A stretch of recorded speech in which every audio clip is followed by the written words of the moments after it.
ఉందంటున్నారు పెరిగిన ధరలతో. పెరిగిన ధరలతో కాదు కానీ ఇంతకు ముందులాగా హుషారుగా ఎవరు లేరు. ఎందుకంటారు అసలు వరదల ఎఫెక్ట్ అంటారా? వరదల ఎఫెక్ట్ ఉంది కొద్దిగా, బాగా కొంచెం వెనకబడిపోయి ఉన్నారు జనం. ఓకే, అంటే కొంతమందికి ఏమో పనులు ఉన్నాయని కొంతమంది అంటున్నారు, లేవని అంటున్నారు. ఉన్నాయా లేవా అసలు? అసలు ఎక్కడ పని అనేది చాలా తక్కువ. ఎందుకని ఇసుక దొరకట్లేదా? ఎందుకంటే అది ఇసుక పని ఇప్పుడు వీళ్ళు ఉన్నారుగా, బిల్డింగ్ మేస్త్రీలు వాళ్ళు ఉన్నారు. కొన్ని చోట్ల ఉంది, కొన్ని చోట్ల అస్సలు దొరకడం లేదు. రెండోది ఏంటంటే పథకాలు లేట్ అవ్వడం వల్ల డబ్బులు లేవు జనం చేతిలో అంటున్నారు. అది అంటున్నారు. ఇంకోటి పథకాలు ఇప్పుడు పండక్కి అన్ని ఇస్తా అన్నారు. ఇంతవరకు సంక్రాంతి కానుక ఏది ఇంతవరకు రాలేదు అంటున్నారు. అది ఎవరికి రాలేదు. 10 మందిని అడిగే 10 మంది రాలేదు అంటున్నారు. రాలేదు, ఎవరికి రాలేదు. మేము ఉండే సింగినారే రాలేదు. మరి ఒకవేళ మనం డబ్బులు ఇచ్చారని ఇటు కట్ చేశారు, వరద బాధితులకి వరద నష్టం ఇచ్చారు. అది అసలు ఇంకోటి చెప్పాలి కదా, ఏదోటి విషయం చెప్పాలా. ఇప్పుడు యూట్యూబ్ లో అట్లా ఏమొస్తుంది మీకు కరెక్ట్ గా మీకు అన్ని వచ్చేస్తున్నాయి. కిట్లు కూడా బయలుదేరిపోయినాయి అంటున్నారు. కిట్లు కూడా వచ్చేస్తాయి, అన్ని వస్తాయి, ఇన్ని వస్తాయి, ఇన్ని కోట్లు ఖర్చు చేయండి, అన్ని కోట్లు ఖర్చు అని చెప్తున్నారు. కానీ ఏది ఏం కనపడుతుంది. ఉగాదికి పోస్ట్ పోన్ చేశారు పథకాలన్నీ కూడా. అదే మరి ఇస్తారంటారా? డబ్బులు లేవంటున్నారు. కష్టం తెలియదండి, ఇచ్చేదాకా ఇచ్చారు అనుకోవాలంటే ఇప్పుడున్న పరిస్థితులు బట్టి. మరి రేపు ఫిబ్రవరి నుంచి జగన్ గారు పాదయాత్ర అంట, మళ్ళీ ప్రజల్లోకి వస్తానంటున్నాడు ఆయన. మనం చెప్పలేమండి. మరి పవన్ కళ్యాణ్ గారి పనితీరు ఎలా ఉంది? ఆయన సినీ రంగం వ్యక్తిగా ఆయన సినీ రంగాన్ని పక్కన పెట్టి ఈ రాజకీయ పరంగా కొంచెం బాగానే ఉంది ఆయన చేసి. తిరుపతి ఘటన కానీ అవన్నీ ఎలా అనిపించింది, స్పందించిన విధానం? అంతే కదా, మరి బాగానే ఉంది, పర్వాలేదు అంటున్నారు. రోడ్ల వ్యవస్థ ఎలా ఉంది? రోడ్ల వ్యవస్థ ఏదో మరమ్మతులు చేస్తున్నాం అన్నారు. ఏమో అన్నారు, మరి ఓట్లు ఈ పాత అన్ని తీసేస్తారు, కొత్త చేస్తారు అని అంటున్నారు. తెలీదు. అదిని షుగర్ కార్డు ఇస్తున్నారు, ఇవ్వలేదు. అవును, కొత్తగా కార్డులు రేషన్ కార్డు రెడీ అయిపోయినాయి అన్నారు, జనవరికి ఇచ్చేస్తున్నాం అన్నారు. ఏదీ లేదు అసలు. ఓకే, ఎందుకంటే పోస్ట్ పోన్ అయిపోతుంది. ఎందుకు పోస్ట్ పోన్? రెండోది పెన్షన్లు కుదించారంట, కొన్ని పెన్షన్లు కట్ అయిపోయినాయి అన్నారు. చెప్తున్నా సార్, నాకు 71 వచ్చింది. జగన్ గారి హయాంలో ఎన్నిసార్లు తిరిగినా నాకే అంతలేదు. దానికి అది లేదు ఇది లేదు అని తిప్పించారు కదా, నా పెన్షన్ రాలా. 4000 పెన్షన్ నాకు రాలా. మరి ఏంటి, సంక్రాంతి సీజన్ కూడా అయిపోవచ్చింది. మహిళలకి ఉచిత బస్సు కూడా ఉగాది నుంచి అంటున్నారు. ఉగాది నుంచి అంటున్నారు, అది కూడా అంటున్నారు. మరి ఎప్పుడు ఇది చేస్తారో తెలియదు. పొరుగు రాష్ట్రంలో చూసాక అస్తవ్యస్తంగా అయింది అది. అందుకని ఇలా భయపడుతున్నారు. అన్ని చోట్ల వెళ్ళి మన వాళ్ళు అందరూ వెళ్ళి, మా మినిస్టర్లు వెళ్ళి ఎక్కడెక్కడ పంపించామో అన్ని చూసినాక మేము చేస్తాం. గతంలో 10,000 ఆటో కార్మికులకి ఇచ్చారు, మరి ఇప్పుడు 15,000 ఇవ్వాల్సి ఉంది. మరి ఇప్పుడు ఉచిత బస్సు పెడితే వీళ్ళ పరిస్థితి ఏంటి? కిస్తీలు కట్టగలరా? అదే వచ్చింది, మరి తెలియట్లేదుగా. మరి ఏంటి వాలంటీర్లు కూడా లేదు ఏ విషయం చెప్పడానికి అయినా. మరి వాళ్ళ వ్యవస్థ పక్కన పెట్టారు. వాలంటీర్లు పక్కన పెట్టేశారుగా. వాళ్ళు కూడా మేము జాబ్ ఇస్తామని అంటున్నారు కానీ అది కూడా లేదు బాబు. సో మరి ఎలా ఉండబోతుంది? 4 ఏళ్ళ అభివృద్ధి ఫోకస్ అంటున్నారు, మరి సంక్షేమం గాలికేనా? చెప్పలేమండి, ఏం చెప్తా సార్. ఈ ధరలు పెరగడం వల్ల ఈ పక్క తినుబండారాలకు కానివ్వండి, సరుకులకి బాగా ప్రియమంగా ఉన్నాయి ధరలు అంటున్నారు. పర్లేదు అంటారా? మీరు జనరల్గా కొంటూ ఉంటారు కదా. ఒక పక్క చూసుకుంటే 7 నెలల ప్రభుత్వ కాలంలో ఏమేమి బాగున్నాయి? 2 ఆల్రెడీ పథకాలు అమల్లో ఉన్నాయి. ఒకటేమో ఏదైతే ఉచిత సిలిండర్లు అన్నారు, దానికి డబ్బులు వెనకబడ్డాయి అంటున్నారు. వచ్చినాయి అసలు ఉచిత గ్యాస్ సిలిండర్లు? దానికి ముందేమో పెన్షన్ పెంపు ఒకటి అమలు అవుతుంది. మరి మిగతా పథకాలకేమో ఖజానాలో డబ్బులు లేవు. ఒక పక్క చూసుకుంటే అంతా అమలు అవుతాయి అంటారా? ఖచ్చితంగా మనం ఏం చేయలేము. ఆయన అమలు చేస్తారో చేయలేరు. మనం అంటే కూటమి అధికారంలోకి వచ్చారు, మనం ఏం చేయలేము. కూటమి ప్రభుత్వం సపోర్ట్ ఉంది కదా పైనుంచి, ఏదన్నా అయ్యే ఛాన్సులు ఉన్నాయా? అది అంటున్నారు, కాకపోతే అయ్యిద్దో లేదో మనకు తెలియదు. అయ్యేదాకా మనం చెప్పుకోవడానికి ఇక మనకు ఇది కాదు. అది మరి గత ప్రభుత్వాలకు సంబంధించి అప్పుడేమో 9 పథకాలు, ఇప్పుడేమో 6 పథకాలు. అప్పుడు సంక్షేమం అందించడానికి వాలంటీర్లు ఉండేవాళ్ళు. ఏమన్నా బాగుంది అప్పుడు? ఏమన్నా చాలా బాగుంది అప్పుడు. ఇప్పుడు ఏమైంది? కొంత విశ్లేషణ అప్పుడు ఏమేమి బాగున్నాయి ఒకసారి.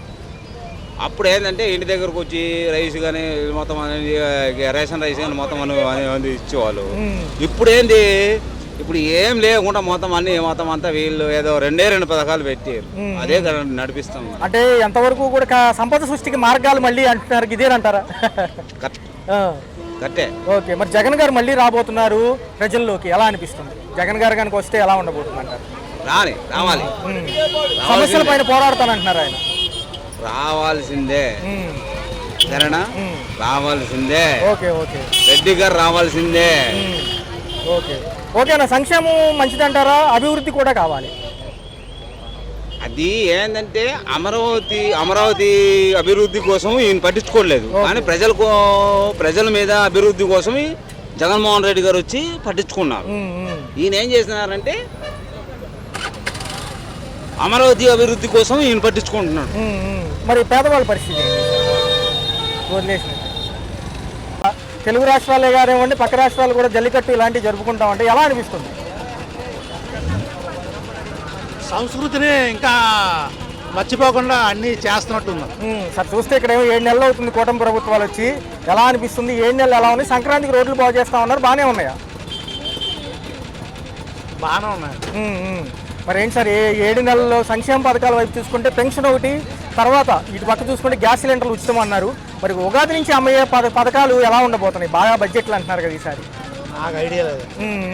మరి ఎలా ఉంది? ఒక పక్క పవన్ కళ్యాణ్ గారు ఉప ముఖ్యమంత్రిగా ఉన్నారు, ఆయన పనితీరులు ఎలా ఉన్నాయి?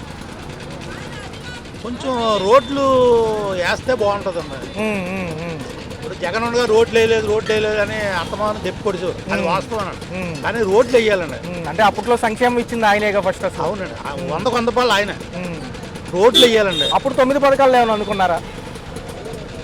ఆయన ఇచ్చిన 9 పథకాల్లో కానివ్వండి, నవరత్నాలు కదా అప్పుడు, ఎలా అనిపించింది? అంటే ఎక్కువ పేద మధ్యతరగతి దగ్గరగా ఉండేది కదా. బాగానండి. మాకు అమ్మఒడి వచ్చిందండి. అప్పుడు అమ్మఒడి వచ్చిందండి. మా అత్తయ్య గారికి ఏమో వృద్ధాప్యించిన వచ్చిందండి. ఓకే, అన్ని బాగానే చేశారు. రోడ్లు వేయలేదండి. వాలంటీర్లు లేరు, ఇప్పుడు అప్పుడు ఉండేవాళ్ళు, తెచ్చి ఇచ్చేవాళ్ళు ఇంటింటికి. ఆ పరిస్థితి ఎలా ఉంది? ఉంటే బాగుంటుంది అంటారా? ఉంటేనే బాగుంటుంది.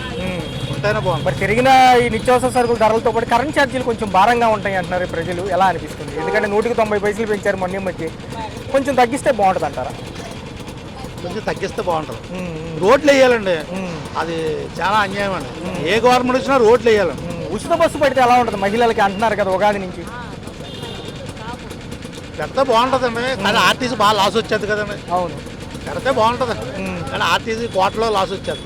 మరి ఏంటి సార్ అమరావతి పోలవరం ఎప్పటి నుంచో వింటున్నాము, చూసుకున్నట్లయితే ఇంకా సీనియర్ మీరు ఈ విషయంలో, ఎప్పటి నుంచో చూస్తూ ఉంటారు పేపర్లో. అసలు ఈసారి అవుతాయి అంటారు? ఈ 4 ఏళ్ళు కాదా, వచ్చే 10 ఏళ్లలో అన్న? అంటే కేంద్రం కూడా సపోర్ట్ ఉందిగా మోడీ గారు. అవునండి, అది అవునండి,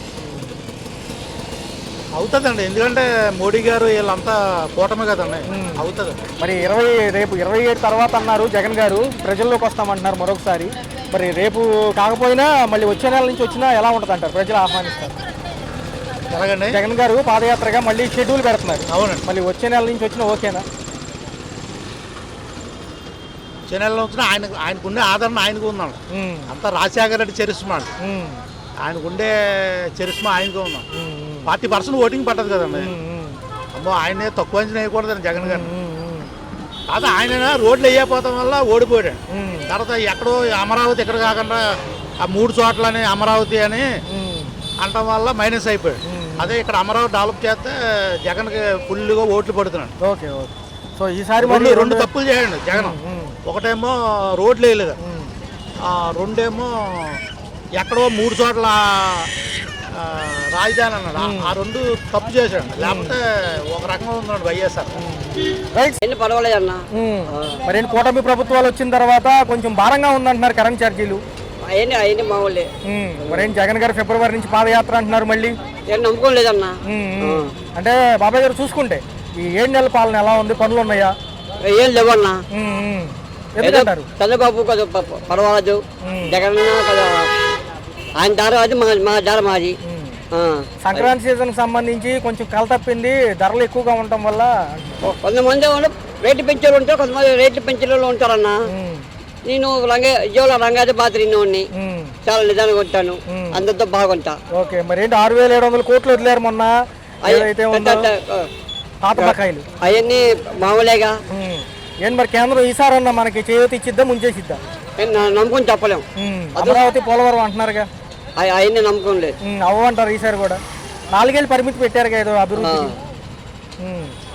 అంటే మరి ఉద్యోగులకి ఉద్యోగ కల్పనతో పాటు డిఎస్సి అని చాలా చెబుతున్నారు, అవుతాయా? అదృష్టం పెట్టన్నా, ఒకరికి ఉన్న మంచిగా ఉంటే ఒకరికి మంచిగా ఉండదు. ఒక్కొక్క పొజిషన్ పెట్టి అలా ఉంటది. మరేమో గత 9 పథకాలతో పోల్చుకుంటే 6 పథకాలకి డబ్బులు ఎక్కువ పెట్టారు ఈసారి. అవునన్నా, పింఛన్ చంద్రబాబు అంతమంది ఉన్న అమ్మ ఒడికి ఇచ్చేవాళ్ళు. ఇప్పుడు ఆయన ఏటీఎంలో కానీ లేకుంటే ఫోన్లో మెసేజ్ పెట్టి ఇస్తున్నాడు. మరేంటి సంక్రాంతి కానికి ఏమన్నా అనుకున్నారా రేషన్ తో పాటు? ఈసారి కిట్ ఏం రాలేదా? నమ్ముకుని చెప్పలేమన్నా, అదృష్టం అలా ఉంటది. ఓకే, మరేంటి 4 ఏళ్ల అభివృద్ధిలో విజయవాడని మళ్ళీ బాగా చూడొచ్చా? మీ ఒక్కొక్క అదృష్టం అలా ఉంటది. అదృష్టం లేకపోయినా నాయకులు ఉమా గారు 3 సార్లు ఊడిపోయాడు, ఈ సంవత్సరం గెలిచాడు. అబ్బాయిలు ఇద్దరు మంచి పొజిషన్ లో ఉన్నారు. వాళ్ళకి ఏం కావాలన్నా అడగమంటాడు, మేము అడగలేము. మరి జనసేన అధినాయకుడు పవన్ కళ్యాణ్ గారు ఉప ముఖ్యమంత్రిగా ఉన్నారు. ఇప్పుడు కూడా పేదలకు ఏం కావాలి చేసి పెట్టే మనిషి. డబ్బులు ఇవ్వడం పార్టీ, రాజకీయం వదులుకోక ఇప్పుడు చంద్రబాబు అందరూ ఎక్కడికి వెళ్ళినా అందరం కలుసుకుని వెళ్తాడు. మేము దగ్గరికి వెళ్దాంగా. ఒక్కొక్క అదృష్టం అలా ఉంటుంది, ఒక అదృష్టం ఇలా ఉంటుంది. అది మరి రాబోయే కాలంలో మరి పోలవరం అమరావతితో పాటు ఈ పథకాలన్నీ అమలుకి చాలా డబ్బులు అవుతాయి. కేంద్రం ఆదుకుంటుందా ఖచ్చితంగా? ఏవో ఒక్కొక్క డబ్బు ఉన్నాడు ఖర్చు పెడతాడు, డబ్బు లేనివాడు ఖర్చు పెట్టడం. అది మరి అంతా బాగానే ఉందంట. అయితే ప్రభుత్వాలేమో సంక్షేమం, ఈ ప్రభుత్వాలేమో సంక్షేమంతో పాటు అభివృద్ధి అంటున్నారు. ఎంతవరకు బాగుంటుంది అంటారు? సంక్షేమ పథకాలు అందజేయాలి, అభివృద్ధి కావాలి. ఆ ప్రభుత్వం అనేది సంక్షేమాన్ని పక్కన పెట్టి అభివృద్ధి అనేది పక్కన పెట్టేసింది. రోడ్లు ఎడల్పు లేవు, రోడ్లు లేవు. ఆర్టీసీ వాళ్ళే చెప్పారు రోడ్లు బాగోలేదని. గత ప్రభుత్వంలో రోడ్లు ఏం బాగోలేదు. ఇప్పుడున్న లోటు బడ్జెట్ల ప్రకారం చూసుకుంటే ఈ పథకాలు అమలు అనేది ఎంతవరకు సాధ్యమవుతుంది? పథకాలు అనేది అమలు చేస్తాడా లేదంటే అమలు చేస్తాడు. పథకాల కన్నా నా అభిప్రాయం నేను ఇందాకే చెప్పాను, అభివృద్ధి కావాలి, పరిశ్రమలు ముందుకు రావాలి. ఓ పక్క చూసుకుంటే బడ్జెట్లు బాగా తక్కువ ఉన్నాయి. మొన్న అసెంబ్లీ సమావేశాలు కూడా అలాగే గడిచిపోయాయి. అయితే ఏమంటున్నారంటే ఈసారి ముందు ఏదైతే ఉందో అభివృద్ధి, రోడ్లు, ఈ విస్తరణలు వీటి మీద ఫోకస్ చేస్తాము, తర్వాతే సంక్షేమం అంటున్నారు. అభివృద్ధి చేయాలి. సంక్షేమం చాలా వరకు పేద పేదలు కూడా అందివ్వాలి. ఆ దృఢ సంకల్పంతో ఉన్నాడు. మొన్న రైతులకు చేశాడు, గవర్నమెంట్ ఉద్యోగులకు అందరినీ చేశాడు, బ్యాంకులో చేశాడు. మరి 6,700 కోట్లు విడుదల చేశారు. పాత బకాయిలు కానివ్వండి, మిగతా అన్ని శాఖలకి గత 4 ఏళ్లుగా పెండింగ్ ఉన్న బకాయిలు విడుదల చేశాడు. గత ప్రభుత్వంలో ఏమీ విడుదల చేయలే. గత ప్రభుత్వంలో నేను అనుకునేది లా అండ్ ఆర్డర్ కూడా బాగోలా.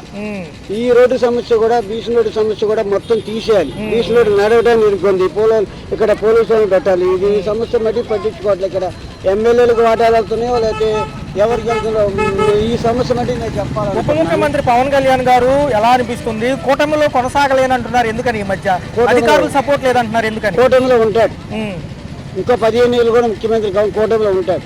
ఉండకపోతే ఇక మళ్ళా ఎలక్షన్లు వస్తే ఎవరు వస్తే దానికి వస్తుంది. ఉగాది నుంచి అమలయ్యే ఉచిత బస్సు కానివ్వండి, నిరుద్యోగ భృతి, మహిళలకి 1500తో పాటు పిల్లలకి 15,000 అంటున్నారు. తల్లికి వందనం పేరుతో ఎలా అనిపిస్తుంది? తల్లికి వందనం ఇస్తాడు, రేపు స్కూల్ తెచ్చిన దానికి అన్ని ఇస్తాడు. కేంద్రం ఆదుకుంటుందా? మళ్ళీ మొండి చేయి చూపించిద్దా? దక్షిణాది రాష్ట్రాలంటే చిన్న చూపు కదా. కేంద్రం ఆదుకుంటది, చిన్న చూపు ఇప్పుడు కాదు. కేంద్రం చంద్రబాబు నాయుడుతో చాలా అవసరం, కేంద్రానికి ఆదుకుంటాడు. ఓకే, ఖచ్చితంగా 4 ఏళ్ల అభివృద్ధి పోలవరం అమరావతి ఖచ్చితంగా పూర్తి చేస్తాడు. ఈ సమస్య మటుకి గవర్నమెంట్ మీరు నిర్ణయించాలి. ఇది ఒక సమస్య. జమిలీ ఎన్నికలు వస్తే ఏంటి పరిస్థితి? రావండి, యాక్సెప్ట్ చేయండి, వాళ్ళు ఒప్పుకోవాలి. కమిటీ ఒప్పుకోదంటారా? రాష్ట్రాలు ఒప్పుకోవు, అన్ని రాష్ట్రాలు కొన్ని రాష్ట్రాలు కమ్యూనిస్ట్ పాలిత రాష్ట్రాలు ఉన్నాయి. కేరళ తీసుకోండి, ఇంకోటి ఏదైనా కమ్యూనిస్ట్ పాలిత అవి ఒప్పుకోరు. జమిలీ ఎన్నికలు మన రాష్ట్రానికి ఫెడరల్ వ్యవస్థ, ప్రజాస్వామ్య దేశం అనవసరం అనుకుంటున్నాను.